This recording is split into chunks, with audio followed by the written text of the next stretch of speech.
আমি এখানে কয়েকটা সিম নিয়েছি এগুলো ভর্তা করার জন্য। তো সিমগুলোর এই আঁশটা আমি আগে উঠাবো না, ভাপে দেওয়ার পরে আঁশটা উঠিয়ে নেব। তো সিমগুলো আমি ভালো করে ধুয়ে নেব।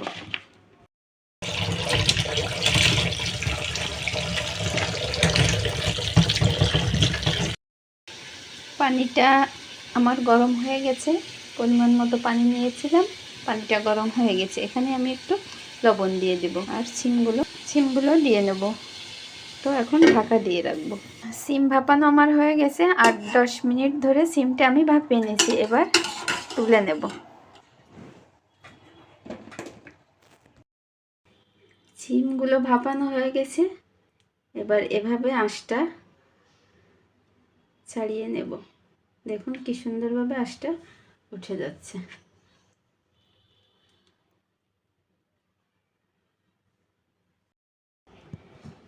সিমগুলোর আঁশ ছাড়িয়ে নিয়েছি, এই দেখুন। এবার এই আঁশগুলো ফেলে দেব। আর সিমগুলো এবার ব্লেন্ডার করে নিতে পারেন আপনারা, বা শিলপাটায় বাটতে পারেন। আমি সিমগুলো ব্লেন্ডার করব না, শিলপাটায় বেটে নেব। সিমগুলো আমি পাটায় বেটে নেব। শিলপাটায় সিমগুলো আমি বেটে নিচ্ছি।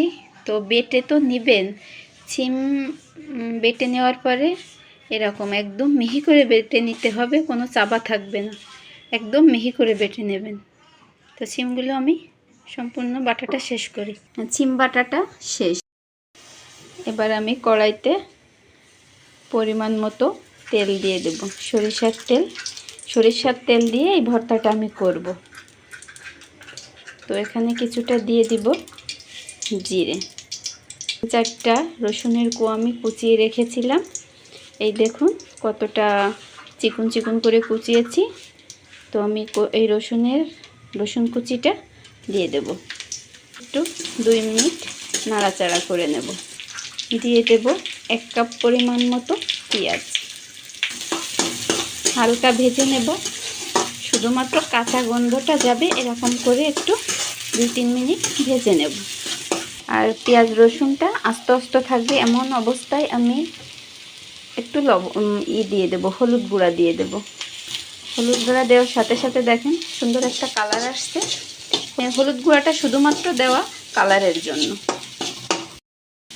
এবার দিয়ে দেব আমার সেই সিম বাটা, শিলপাটায় যে সিমটা আমি বেটে নিয়েছি এটা এবার দিয়ে দেব।